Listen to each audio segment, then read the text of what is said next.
You see, TV is power. The power to love, to pacify.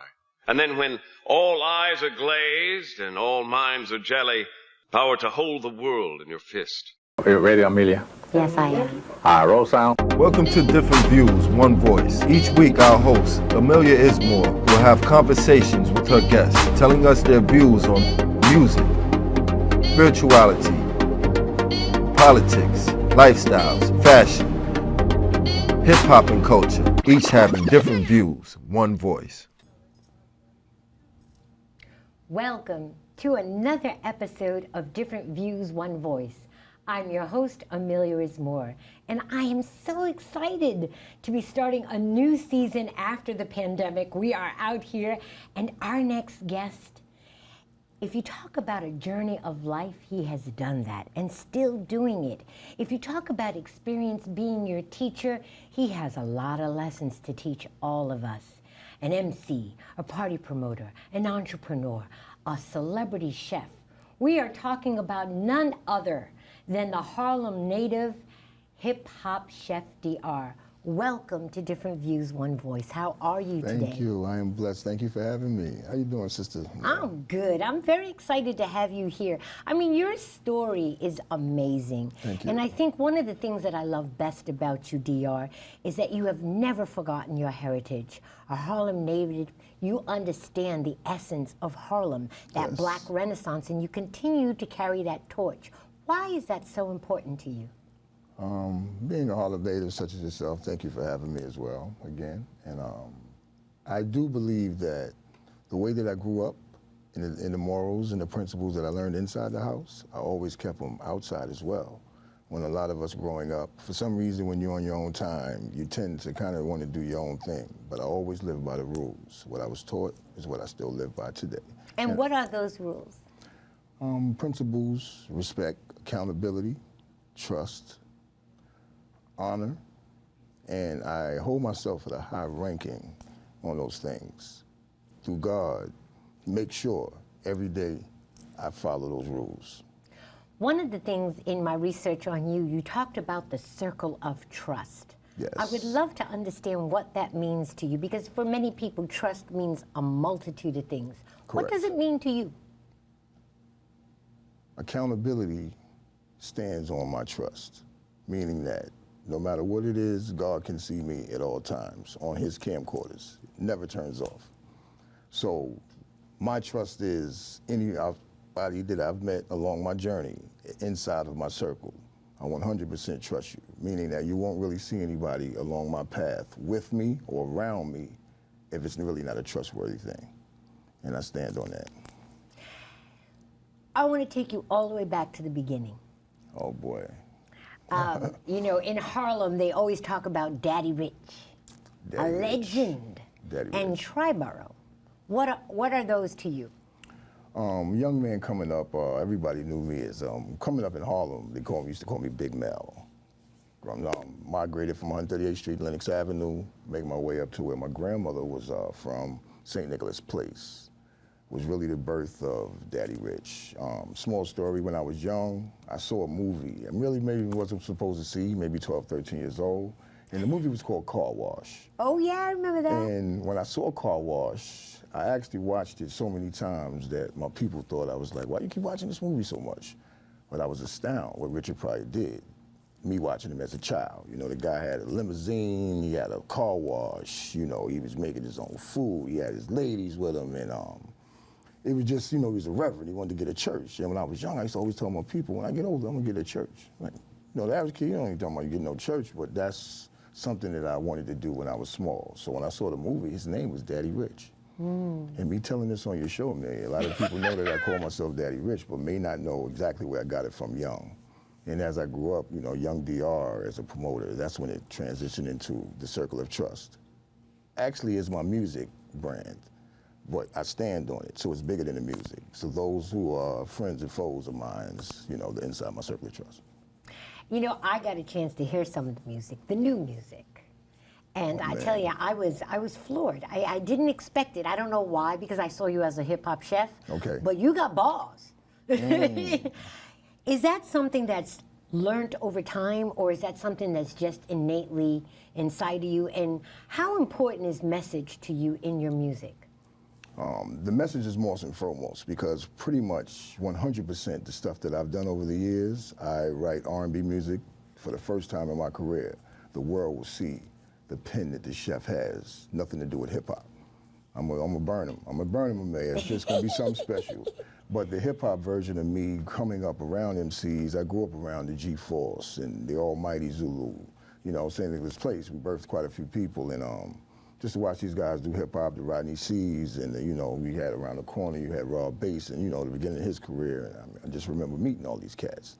And, you know, I'm still friends with a lot of the true school cats today. We call them old school, we say true school. I call them true school. True school, you know, no disrespect, nobody's old. As you know, exactly. There's no music, no age in rap. Right. And the whole deal is the message is to live by what I say. So it's just not me just rapping over a beat and, you know, hey, this guy, I never wanted to be a big artist. I'm the guy who supported over 200 or 300 rappers, MCs, whatever, you know, DJs. I really did it. I really, you know, was the reason why you might have met him or was in this building, or I made it to the Guinness Book of World Records through something called the Rapathon. It's the Rapathon, it's the longest hip hop cipher, along with so many DJs, so many MCs. Talk about that, because that was historical. That was actually a museum that you guys had in the Hip Hop Cultural Center. Yes, in the Magic Theater. Magic Johnson Theater, yes, second floor, which is now Buffalo Wild Wings. And at this time, me and a partner named DJ from Lincoln Projects, David Jr., we had a 99-cent store uptown on 155th and Edgecombe. Right next door, I was running a bar along with my friend Bud, Cali Bud, and it was called Bud Sports Bar, for those who remember. And a friend of mine from Brooklyn, he had called me and said, I got some guys from Brooklyn that's gonna open up something in Harlem. I don't know them, they don't know me. We all met, we merged, asked to introduce myself, they introduced me, we built bigger than the rap. We built a barn, and from then on was the launch of the Rapathon, is what the idea had, Mexi Ray, and also Curtis Sherrod, Paul Christie. It's just so many people that came from that camp, and I really appreciate all the history that I, you know, had with these guys. And the Rapathon is just something that I will release some of the footage as well. I spoke to Uncle Ralph, OG Uncle Ralph, Kev Lawrence, and they was Salute to Uncle Ralph too. I see him tomorrow. Telling the chef one time on the phone, nice conversation. Hey, you know, find some of that footage. We, Uncle Ralph and MC to MC, H2C2, we actually did a show too called MC to MC. It was live, but you had to spit bars in order to come in, no charge. So anybody and everybody was at the door. In order to get in, you had to spit the bars of DR. If you was good, you can come in. If, you know, the rap was whack, we catch you next week. Yeah. You know, so I mean, the history goes on for all the hip hop stuff that I've done, but definitely the first thing you asked me was the message. So let's talk about that, because it seems like the structure, you know, of hip hop, the culture of hip hop was prevalent during when you were spitting, versus now it's more of an entertainment, and I like to say rap. Okay. And I see the pendulum coming back, especially since that verses with Big Daddy Kane and KRS-One. I would love to know what you think about that, and what is your message as far as the importance of keeping the culture, being somebody that has been a culture keeper? Right. Okay.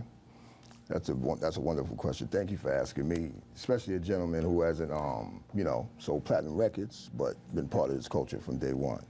And I do believe that everything should be changed as time goes on. 180, not 360. 360 goes around negative, equal negative. So, but the stuff that I'm hearing today, you know, from today, you can't compare. And I think that that's the only premise that we kind of get misconstrued and not lost in, that music will change by the day, by the hour, by the second. Every artist in their head creates it on his own. And I do believe hip hop is the only form of music that's created that, whether you are good on your level personally or to the world, that everybody records. If you can't sing, you're not gonna record a record. If you can't play the guitar, you won't record it. If you can't sing country, you won't record it. Hip hop is the only form of music.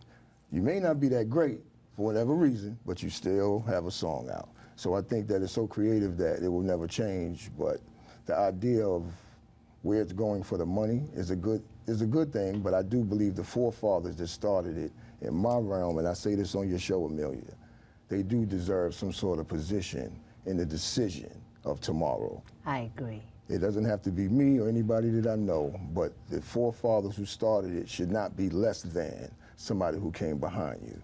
I can't own the company, start the company, first computer, hire everybody. My salary's less than the guy who works downstairs. It doesn't make any sense. Yeah. And that's just my take on hip hop. I agree with you wholeheartedly. And you know, the other thing that's really interesting is now it seems like there's all these documentaries documenting what happened and what didn't happen. And it's really funny to me sometimes because I'm like, I watch some of these documentaries and I'm like, that's not how it went down. So it's really important for people like yourself to tell your story. Okay. And so I want to talk about the entrepreneur. Okay. Because you've owned everything from stores to restaurants to your own catering business to manufacturing your own product as far as CDs. What is the main thing that's the constant of all of that that makes you a consummate entrepreneur? Believing in self-preservation. Growing up is all I saw. Whatever I purchased or our culture purchased was for somebody that looked like me. I never, in my mind, let that go. Sometime over the years you get older and you get offered opportunities, especially employment. 90% of the time it's not your employment.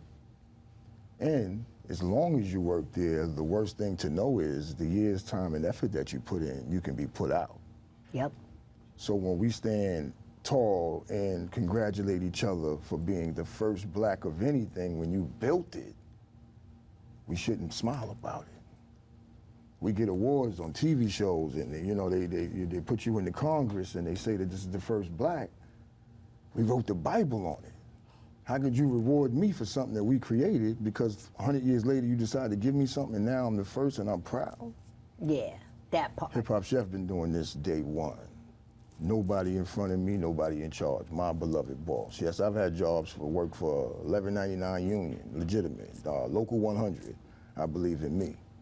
I can go back to any corporation. This brother here that's sitting there, I probably worked at over 40-something corporations that cut me a check, whether it's through an agency or direct contact. I love what I do. It's a passion of Christ, and I won't let up for nobody. I'm gonna give you the best product. One of the things that I love most about you is you truly hold the torch of my brother's keeper. Yes, And Lord. one of the things, the first time I actually got a chance to experience what I call the Hip Hop Chef DR magic was by Black. Yes, Lord. And one of my friends, Venus, shout out to Venus, she came all the way from Massachusetts Okay. to experience it because I was talking about it online. Okay. And she was like, girl, you didn't lie worth a damn. Okay.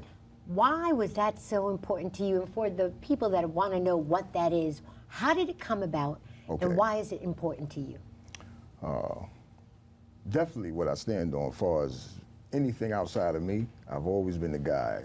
I've probably been a lot more successful for whatever success means in anybody's eyes because my entire career, my life, I've always supported and been behind or gave more to anybody who's encountered me than they can do for me. I stand on that. So if we ever walk away, I know that I've done more. And the idea of By Black, I have a partner, Flamboyant, my brother Bro D. We give so much to the community out of our pocket. No loans, no churches, no schools, no police officers. I mean, we do this on our own for the community to make sure they eat, we got clothe them, not just on the holiday. We pull up to your neighborhood, whatever borough it is, and we salute. Shout out to the Harlem Fun and Easy Living and all those who joined the movement. Rich kids. And By Black, me and my brother, we always set up seafood. I got partners, Smoke 106, Face, we love seafood. Not like it, we love it. Too.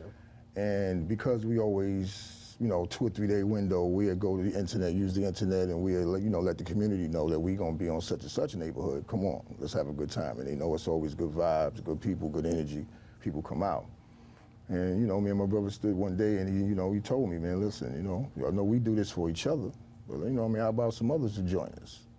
And ever since then, we executed because it's always bigger than us. We're people that don't want nothing from nobody, want nothing from no man breathing but what I deserve. So the honesty is trustworthy. And the whole By Black movement is self-entrepreneurship. And our idea was to really have those in business who say they have a business, but you actually don't. Because one thing we know when we hustling, the government has nothing to do with your hustle. Our culture. Every other culture, their hustle involves taxes and the things that they put on the table, which is okay. LLCs, all of that. So our deal EIN. was 1,000,000%. Instead of just selling your T-shirts or your candles or your waxes or your makeup or your, you know, your bras or whatever that you sell, that you handcraft, your crochets, turn it into a business. Go get a tax ID number, IIN, go get a business account, go get a bank account, actually copyright the name, trademark it. A lot of our folks don't do that. We want you to buy a product, however it stands, whatever material it is, whatever it costs, but is it a business? And yes, it is, because you do it on your own. To my people, keep doing it. You don't hear the chef saying that. But what I am saying, turn it into something that later on down the line, you can get some traction on it, later on get some residuals for it, and now it's a business of existence for whatever years it exists. So now it becomes a brand, or, you know, that's the only thing that we want to create. So that way, the people that love us, and so many people I was so happy about that got back in contact that actually said thank you, because I've been doing this 5, 6 years, 4 years, or whatever, but now I really trademarked it. Now I really own it. Now it's really mine. Now my daughter has some eyeliner and some makeup and some lipstick now. So that was a beautiful thing to know. Me and my partners did put that together. Yeah, it's tremendous. We've talked about a lot of the positive things, but you and I have had conversations about some of the challenges being a black man, an entrepreneur, and a visionary. And so I want you to talk a little bit about that so that we can educate people some of the things, you know, not just discussing the problem, but actually some of the resolutions that we can do, or some of the things that you would like to see us do that propels us a little bit forward. So start with the challenges first, and then what would some of the resolutions be, in your opinion? Our challenges are definitely, I know for a fact, my people, your people, our people, we own the world already. We don't have to wait for nothing, for nobody. We own it already. Could you imagine this?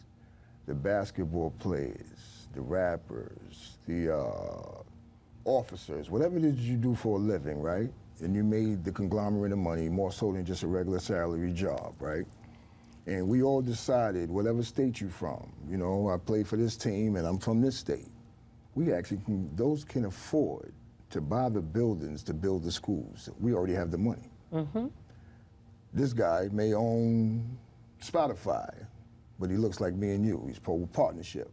He has enough money to build the churches. We don't have to go to anybody. We already made the money worldwide. For some reason, our people, we kind of, to ourselves, we may spread it amongst those we know, but that's why we'll still be shopping at the shopping centers, the superstores, the department stores.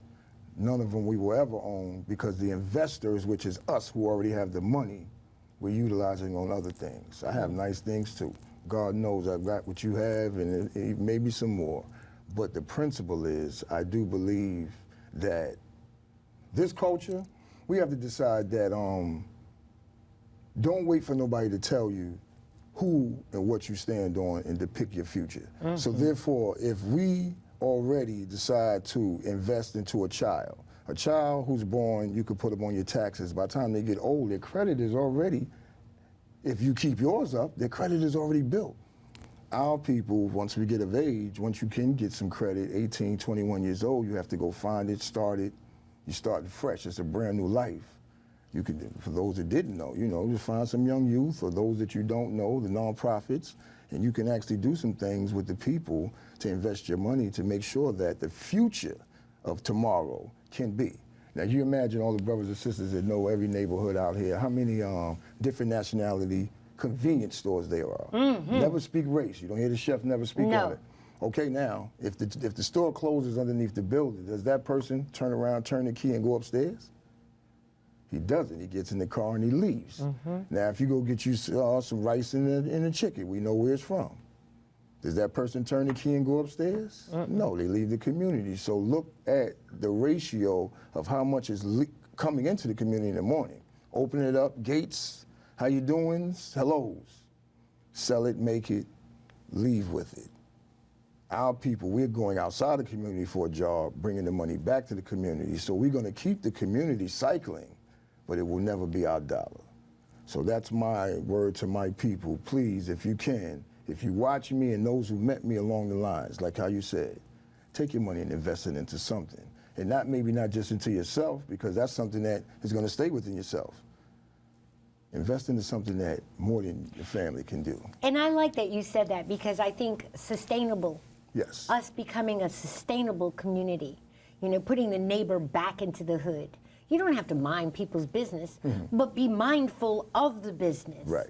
You know, so that when a stranger comes in or a threat to the community, you're already on it. Right. And I lived that as a young girl, so I know what that's about.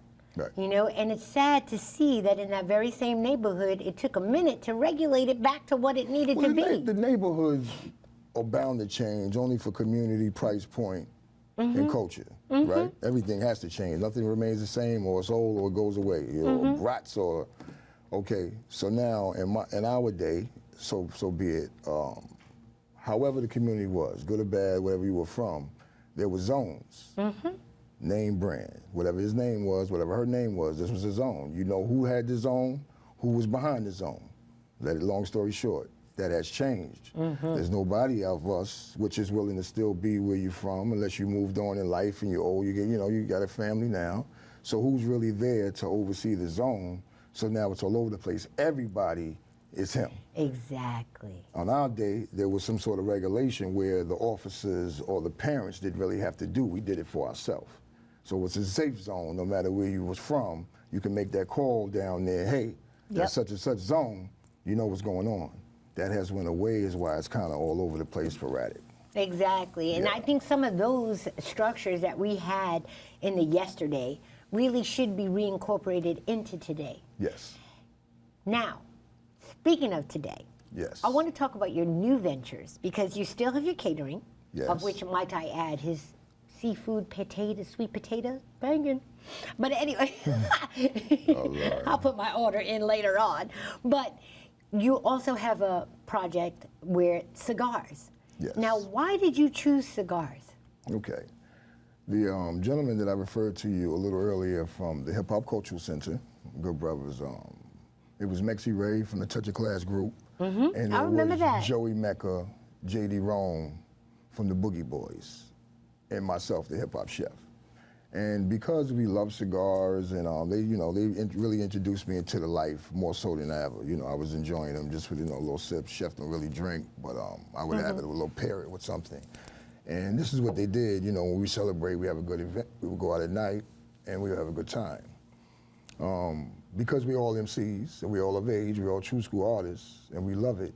We decided to put together a project. We went from one record to two, from two to a project.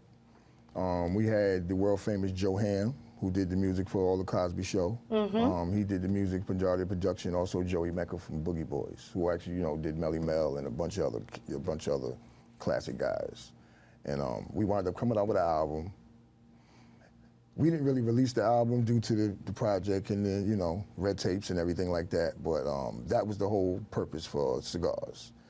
After the group migrated and we went our ways, and we still friends to this day, I decided, because I've already introduced the world to the artist chef cigars, so I said, let me try my hand at it. Didn't know too much. I'm learning as I go, entrepreneur, traveling a little bit, trying different tobaccos, and I'm making it work. And now I'm almost 6 years later, independent cigar, my own brand. I don't have it worldwide due to tobacco, the firearm, and tobacco, but I do what I do on the internet. But this year may be the first year with DR Cigars, where I have some people looking to maybe invest in some of my cigars, and later on let the world know how that turns out. Ew, we just got the scoop. That's what it's all about. Yes, Lord. Yes, Lord. Sorry, I'm being silly. One of the other things that I appreciate about you, DR, is that you're a man that walks in truth. A lot of people call you the man's man. That you're respected by other fellow men, and you have long-lasting relationships with everybody. Yes. Nick Cannon, the list is crazy.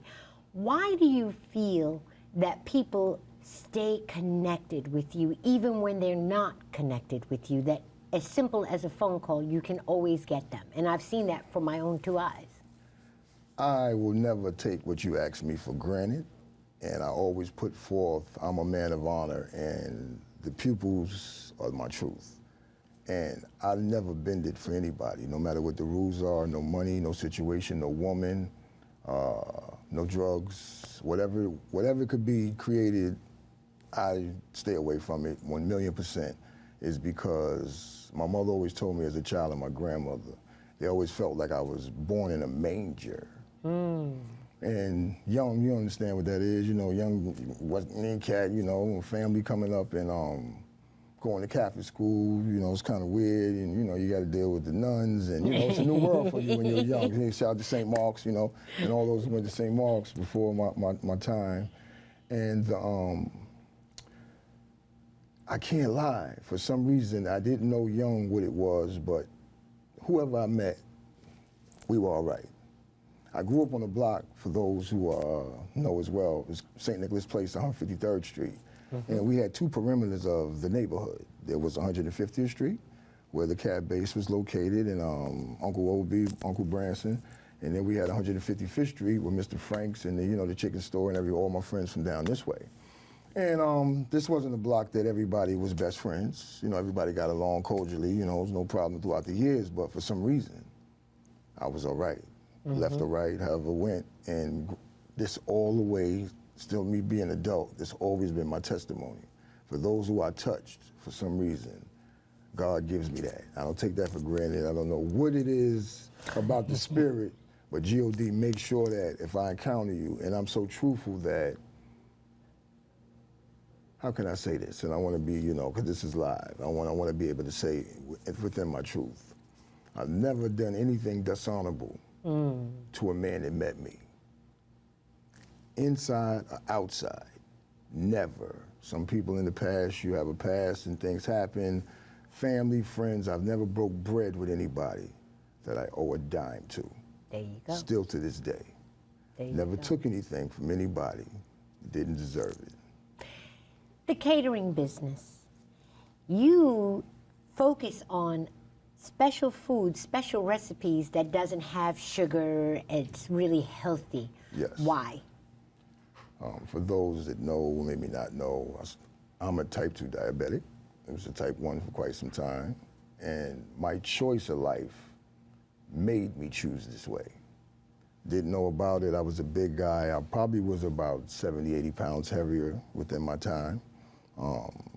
Just like the average guy out there eating. I'm eating what I want, I'm doing what I want, never really doing the doctor thing, you know, running in the street, never really not resting like I should. And when I first got diagnosed, it was not so great.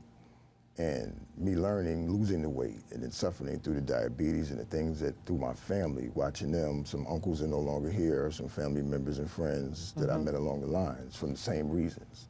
So me being wisdom, I live wise. I know better. Right. So now I know to do better. And by me always creating my own craft, when you go to do a catering order for a corporation or company or a personal, that's, whatever you decide that you want is made the way you want it. For when I do my catering, in order to order from the chef, I choose healthy options. That's your choice if you want to get it from me. So, instead of me using the white flour, I'll go brown. And, I'll try different things like that. I add the sea moss and the bladderwrack and the quinoa and the elderberry all to my foods, my beverages and everything. And this is overrated because this is before sea moss became popular. It's like a fad. Everybody got some sea moss. And ladies and gentlemen, be careful of that sea moss out there too. Why? Everything is not pure. If you ever see sea moss in anything you can ever purchase, if it's in a powdered form, if it's in a Ziploc bag, don't buy it. It's not right. It's maybe mildewed, however it's formed, but it should never be in a frozen state, and it should always be in a fresh state. So always have a certain touch, a certain texture, certain color, certain scent. A lot of the sea moss that you see is not. And as you go to a fruit stand, we all know we don't even have fruit stands. Yeah, no. So. Most of that is manufactured. Yeah, so. Glazed, doctored up. Lord knows. Yeah, exactly. I like going to the farmer's market. And there we go. I went to one and I got an education like none other. That, when something is beautiful and glossy, it's not real. Let me give it to you Real is deeper. imperfect. Let me Yes. give it to you deeper because it's a lot Okay. deeper than the look and the skin of anything. Because I can shine something up for you, you're gonna take it home and burn it. What I will say is, all fruits and vegetables have numbers, and the numbers indicate how organic it comes, which is the freshest it can be, on to where it's generically modified. It's on there for you. There's no way for them to get around it. That's the little sticker. Instead of biting into it, it's like, oh, it's a sticker on it. There's for a reason. Check out your numbers, stand next to it, pick it up, go get on your phone and Google the number. It'll tell you exactly what you have in your hand and whether you should purchase it or not. There you have it. See, this is the reason why we have people like this on the show, to give you knowledge, wisdom, so that you can understand what you should do and shouldn't do. I want you to tell our audience some of the favorite recipes that your fans, me, love. Like, I personally love the cornbread. I personally love the chicken. I die for the macaroni and cheese. He'll tell you I used to be at the door like at 1 o'clock, like, hey, chef. Yes, Lord. So what I will do, because there's so many, you know, food is, you pick a part of the map. That's my craft. Well, how I challenge myself, how I have fun. Instead of like picking a recipe or let's make Italian tonight, or let's make Chinese, let's make Brazilian, let's go hibachi. You pick a part of the map. That's how you really have fun. You know, you step outside the U.S., hey, and you try to make that. If I can see it, I can make it. That's my craft. I'll give you a little bit of the recipe from 1830 Amsterdam. Okay. My restaurant. Yeah, we had a that great spot. time. My heart is broken. And I am, before my life story comes out, I am working on a small mini movie for the restaurant. Just so many people, successful, beautiful people, family and friends came through there, such as yourself. So I think the world needs to see that because we had a good time. It wasn't just it was a good restaurant. time. And the fall off the bone turkey wings. I made the sea moss elderberry whole wheat cornbread, strawberry, banana, mango, you know, whatever flavor you want. I had the 6 cheese mac with the elderberry, no dairy, whole wheat noodles. We had the sweet chili chicken. That was the chicken I loved. Baked. We had the jerk salmon, mango. I mean, I can keep going, God knows, you know. Yeah. We had the authentic turkey wings with the smoked necks. I hope you're getting hungry out there. All I have to say is delicious. You know, we've covered a lot of things. Yes. I want to know, is there something that you want to make sure our audience knows about you? Yes. Right now, new entity, the Hip Hop Chef DR, along with some other core chefs, actually on a Sprinter. It's a Ben Sprinter, mobile electric restaurant, far more than a food truck. And what we do is make the food fresh on the truck for the customer. You pull up to the house, let you know how long it's going to be before the food is prepared. Instead of a food truck that pulls up to your house that has all this just plating for you, you know, with time and temperature, you don't know what it is, maybe old, maybe new. You contact the chef. I pull up in front of your house on the Mercedes-Benz Sprinter. I tell you whether it's a half hour or however long the window of time is. I know to give you a notification that your food is done. I walk up to your door as the Hip Hop Chef, and I bless you and your family with the most beautiful meal as if it came hot, fresh out of a 5-star restaurant. Nice. That's what the Hip Hop Chef does. So much for innovation. I mean, I love it. And, you know, to me, I think what's really profound about that is that you're also getting the nutrition.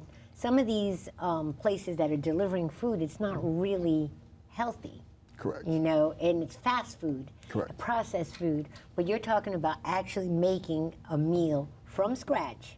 Yes. And then delivering it to them Executing. right there. Yes. Excellent, excellent. You also had the pop-up shops outside of the Buy Black, right? Yes. Are you still doing that? Me and my team, we're going to sit down at this beautiful round table, and we're going to sit back and see what the summer do. It's going to be great. I do have some plans in mind. I love to be an innovator, so what I definitely going to step into, besides the Bob Black, it'll be some things that has never been seen before. And also, I want to give some love to the Uptown Night Market, which is the Bronx Night Market. They also have Botanical Gardens. I'm part of that family as well. Shout out to Delcy and VIP Ben and everybody else who brings me to the table. And this summer, the summer's gonna be good. We're gonna get back to the, the old Ferg and easy living, and she has a Von Zip Day, and we're gonna have some real fun. My brother Daniel Nico, he do his thing uptown. He has his annual every summer. So I'm just gonna enjoy myself. Shout out to Ed Papers. He called me the other day. Yeah, he Papers. Yeah. Yeah. So, and you just did something with Dave Shue, correct? Yes, and Dave Shue has another event coming up too that I'm looking forward to. He gave me some contact on, and I'm one of the original members of the Wide Open Entertainment family. Denny Moe and T Rock, the CEOs, and along with the whole Wide Open family. Let's talk about that, because we kind of skipped over that. You were one of the consummate promoters, during the, I would say, late 80s, 90s? Late 80s, the early 90s, yes. 80s, getting into it a little bit, touching the water, stepping, put my toe in it. But early 90s, yes. Uptown, for those who remember Harlem Week. Yep. If you're from Harlem and you remember Harlem Week, if you didn't even know, you actually sit your parents down and, share marshmallow. They tell you about Harlem Week. It was a special place to be. No matter where you from in New York, Westchester, New Jersey, you brought your butt over to New Harlem for Harlem Week. It was an official week. Maybe now it's kind of saturated. It's not so much of a week. It looks a little different. But me and a partner named Lati, he goes by Swag Entertainment today. Pretty black fat boy. My brother from Douglas. And he migrated to my neighborhood, which we were friends prior to that. And him and his team, used to hang out on my block, and we became real cool. And at this time, Harlem Week is hot. And the next hottest thing to Harlem Week was Grant's Tomb. Yeah. Ooh. Now, Grant's Tomb is somewhere that, whether if you was young folk, which is in these days, you children, you watching our parents and all those, they doing the jazz, you might see Anita Baker. Yeah. Cicely Tyson, somebody out there live. You actually can walk up to these entertainers on, this is free. Yeah. Anywhere else, you got to pay your way, you got to buy a ticket to see these artists. Grant's Tomb, you can walk up there and get some of the best soul food, seafood, whatever it was. And being that it was so many people, once again, I always give the brothers props that brought it to the table with my partner Lati told me, he said, listen, start giving some events. So we went, the original days, for those who remember, 38th Street, which maybe the studio may be migrating to, down on 38th. We went to a place called Trends Graphics. Trends Graphics is one of the places that you had to buy your flyers, $2.50 or better for those who used to go around. I go back before MySpace, when you actually physically had to go around all night and pass out the flyers, stick it in the cars and all of that. And if you had a couple dollars, you had a two-way page. Yeah, Motorola two-way page. And at this time, you had Brother Alex that took the pictures. You had the God bless. You had the beloved Brewmaster. He was the flyer. Oh yeah, Brewmaster. He was the flyer master, and the king of the flyers was my brother Rich Kid. Rich Kid himself, Mr. U. He ran Junos, and if you was giving a party back in the days, such as we were, this is Sparkle Entertainment days. Yeah. This is the biggest artist ever did it. Final Four crew. Yeah. Everybody's in these events, and it was so beautiful to me. And me and Lati started giving the parties at at a place called Mo Bettis. Right. On 87th Street, around the corner from Chaz and Wilson's. Yep. Every Wednesday we had it going on in there, jam-packed. You couldn't get in half the time. This is the beginning of Fat Man Scoop. This is, we had DJ SNS, we had DJ Conspiracy. At this time, the hottest artist in Queens at this time, no disrespect to the Q Borough, was Mike Geronimo. Yeah, Mike Geronimo, what we knew about him a lot sooner than, Nas dropped that first project. And, just so many people that supported us, along with myself, for my career, as you asking, from those days till today. The people has never let me go. Yeah. And I don't take that for granted. For some reason, the people have never let me go. I think one of the reasons why the people never let you go is because your functions, unlike some of the others, no names mentioned, is that there's a loving environment. Like nobody's coming in with like posting or hardcore or anything of that. They just come in like, oh, this is Chef's thing. Right. And Chef gives love, we gonna get love. Right. And what I like about it is if anybody starts getting silly, brothers are tapping them like, no, bro, this is not the time nor the place. Yes, Lord. That's gospel. Yeah. That's gospel. Which brings me to an interesting question as far as, what do you think changed in the party environment from when we were doing our parties and hanging out and having a good time to now? The sound of the music. The algorithm. It's a different function. Then, the biggest thing that you could do was the Patty Duke, or the Wham, or the Electric Slide. I mean, we had a two-step. Right. We was easy with it, and you was doing the flyest move you could do. Exactly. You know what I mean? Your shoes One, shine two, down to one, your, two, three. you know what I mean? Your pocket square. You know, we just rocking the top hats. But the day with today, you know, it's a different algorithm, a different sound of music, and the vocal playback. So if you're in a party and the hottest joint is on, the beat is crazy. Everybody dancing, but the vocal content, mindset is different from when then hip-hop, LL, EPMD, whatever was hot, playing Dougie. Everybody in the joint saying it word to word. Right. But you ain't in there.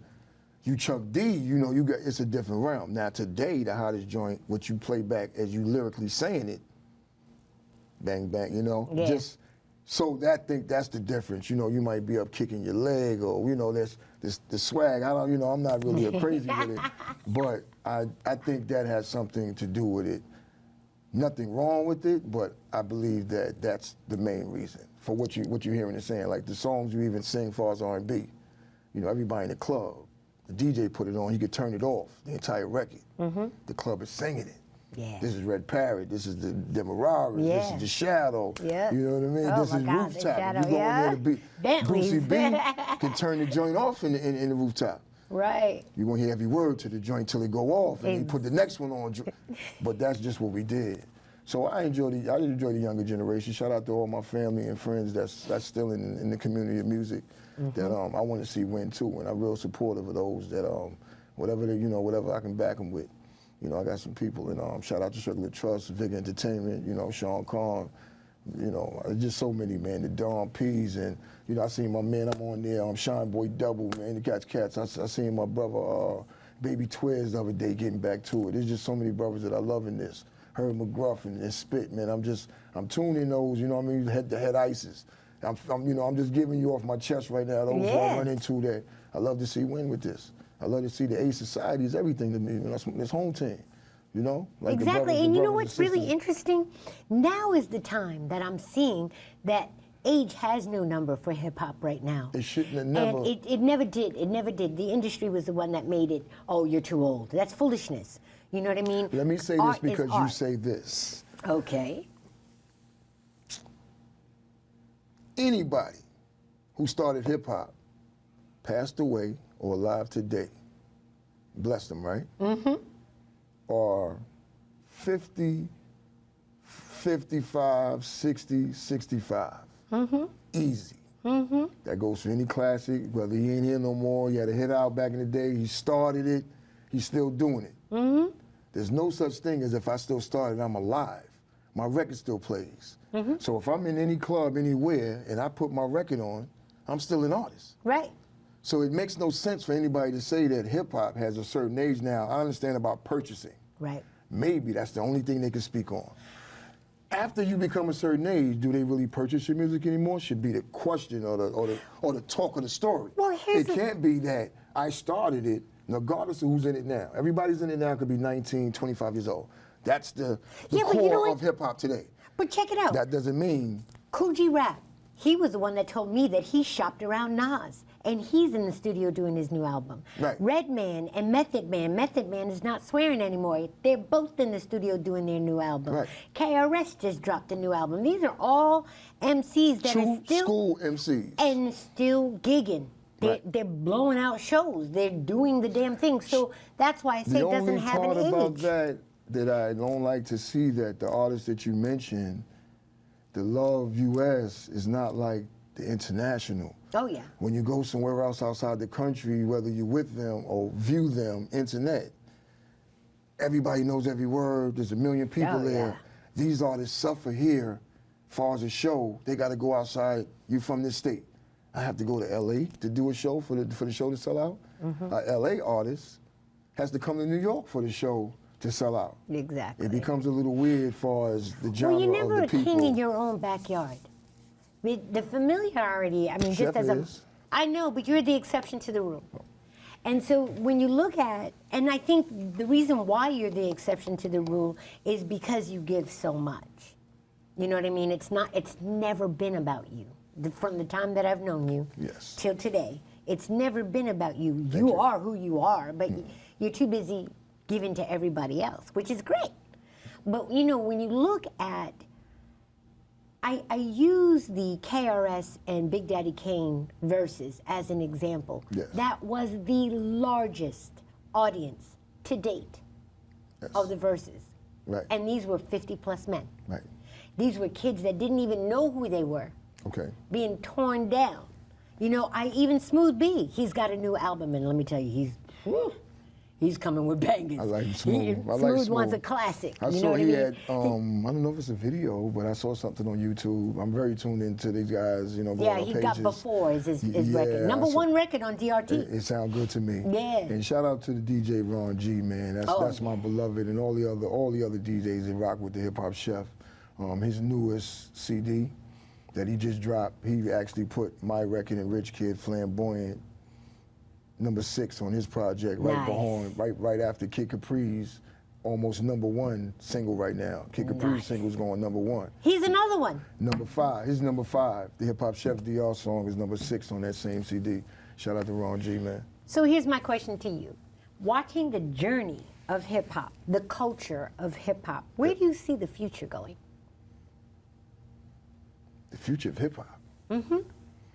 Between the digital age, I really would like to see too, and I really kind of sit down and in my own space, kind of ask myself that question too, because between the NFTs, the digital spaces, and then you got the Web3 coming. For those that's not tuned into the Web3, Chef already invested. The deal with that is it's going somewhere special, that those that don't chime in or don't do the history for it is going to be left behind. Just like the digital dollar, you know, the cash money in your hand and your wallet that accessible, once it goes away and it becomes nothing, I think that's the same thing with the music far as self-interaction. It's going to be in some cloud somewhere to where I don't know how it will be played out. I really don't. One of the things that's really interesting to me is watching this metaverse. Yes. And the concerts that they're beginning to do on this metaverse. Yes. And how they're training the youth. There's an app right now that you can actually do live streams from your living room, and they actually help you find people to pay for your performing from your living room, to get people accustomed to live streams. Okay. I personally feel like that's the future. Well, that's where me and you will be going sooner than later. For those that hear the Hip Hop Chef Live, yes, me and Amelia will be doing that. No Okay. doubt. Is there anything that we have not covered, and how can everybody stay in touch with you? Yeah, everybody, definitely I salute each and everybody who's ever met me along my journey and my path. I love and appreciate and respect each and everybody. I don't have no bad blood for nobody. I want to see those prosper more so than learn how to follow. I was one of those young youths, always a core leader, but following what was. As I came up, I've learned to now start it and end it on my merit. Owe nobody anything. Even through the whole pandemic, I never took a PP loan to make sure that anything that you have, make sure it's yours. I think it's the same thing as they build the credit game, and credit is really not your money, as we all know. We all do need it for certain things, but that's the way they made the world. But not to have something and somebody gives you something that you already don't have, most times you can't afford to give it back. You didn't have it from the beginning. And that's what they bank on. Yep. And that's the Long reason. term. Right, and that's the reason why so many people lost their houses. Yes. During that prime mortgage thing. A lot of people didn't realize You'd the rather be ramifications. the guy check for check paying it, it's paid. Now, if you get it from somewhere and a hiccup happens, you can never catch up. Exactly. And that's, to me, the setup. You know what I mean? All that glitter is not gold. It's not gold. And you really have to think long term and the value of it as it relates to you and your goals. Okay. And that's what I kind of like always focus on when we're talking about the future, you know, because sometimes I feel like, you know, we go at such a fast pace. Yes. That sometimes that hiccup that you talk about, that unexpected 2x4 that smacks you by the side, Yes. that knocks you down. Right.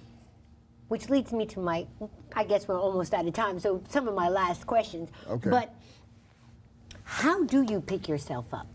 Because as an entrepreneur, you've got the peaks and the valleys. Right. How do you, or what do you say to yourself that keeps you going?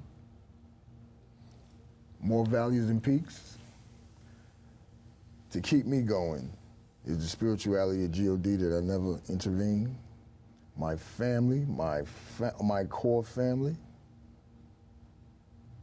and all of the rules of the earth that we walk on, the majority of people do not live by. I take it as the polar opposite. So I force myself constantly, every second, to pay attention to my entire surroundings, keep it in my truth, and no matter who the outcome becomes, I make sure I'm comfortable with it or I remove it. Never emotion. Ha! That's a very hard thing to do, never emotion. No and I don't know, maybe emotion. because I'm a female. Yes. You know, we tend to be the nurturers, and sometimes we take things a little deeper than necessary. How do you detach? Because it seems like that's a form of detachment to a certain degree. I found a way to make sure that what I love or dislike, I'm able to be a man of honor and never have to argue or make you feel like you're wrong or less than in order for me to get my point across. So anybody who's encountered me in my entire career, workload, family member, friend, street corner, whatever it was, that person can say, if we're not around each other, we didn't even have an argument. I'm not that guy. Nice. I can remove myself and not be all over the place or argumentative to not get along. The last thing, and I know I've been saying that a couple of times because, you know, every time I'm speaking with you, there's Yes. something else that comes into mind. And, you know, a lot of us had a lot of challenges with this whole pandemic. Yes. And dealing with loss of loved ones and family. What advice? Because you seem to be so grounded and so progressive and so, I don't know, positive. Yes. You know what I mean? What advice could you give others that are like I've just had it? Okay. You know, because I see there's a lot of people that are in that position. Yes. This life will lead you down the road of destruction if you allow to pay attention to what you care about. In other words, there's so much deceitfulness, so much evilness that overwhelms the blessings that if you really care, there's really nothing to smile about. Outside of your home and circumference. There's really nothing to be happy about if you care about the earth. Okay, so now we have to kind of tune into yourself and those you encounter in order to be happy, have some freedom within your soul. So my advice is, if you can forgive somebody for anything and you don't know them, there should be no reason that if you know the person, you can't find that truth. We forgive people 100 times a day. You work with coworkers, dislike them, next to them, you know, whatever it was. But for some reason, person on the train, somebody in your building, a neighbor, we can forgive them, but those that you love, I have no malice for anybody. I may be out the way from you, but I have no problem with nobody. So in other words, I can see you again, and it's gonna be all right. Yeah, I'm working on that myself. You know, because I feel like there's a lot of power in forgiveness. Well, I can true blessing. There you go. God is good. Well, there you have it. I hope you enjoyed this show as much as we did in conversing with you. Hip Hop Chef DR, I can't wait for the next venture. I can't wait for the Summer for Buy Black Summer's and the ours. cookouts. Let me tell you, the cookouts are all of that and then some. And, you know, I think the overall overarching message that I learned, you know, we say different views, one voice. Okay. Your view to me is keep your head up. Yes, Lord. And never forget where you came from. Foundation. And if you can extend a helping hand to your brother man, Yes. it's your obligation and your responsibility to do that. You have to pay it forward. Nothing is for us. Pay it forward, you're going to be all right. Well, there you have it. It's Different Views, One Voice. I'm your host, Ameliaismore. Make sure you tune in. Make sure you subscribe on the YouTube. And in the future, make sure you check us out on Roku on Your Vision TV. And how can everybody stay in touch with you? I forgot to ask that. You can contact Hip Hop Chef. It's pretty much all one word, no spaces. Hip Hop Chef DR on all platforms. That's Google, Twitch, Instagram, and Facebook. You can find me as Daddy Rich. Those that know me, before the Hip Hop Chef, I went by Daddy Rich. Thank you. And what about the Hue by Black as well? We're going to tune you in. You can stay on the Hip Hop Chef DR's page on Instagram, and we'll transfer you over to the Hue by Black once me and my partners put it into fruition. Excellent. Well, I'm your host, Ameliaismore. More than what you bargained for. I hope you enjoyed this as much as we enjoyed having this conversation. Thank you again so much, brother. My pleasure. Continued success to you. And listen, everybody has something to contribute to this world. It's about a different view and one voice. And please listen to that voice, because you never know when you have the opportunity to learn. Till next time.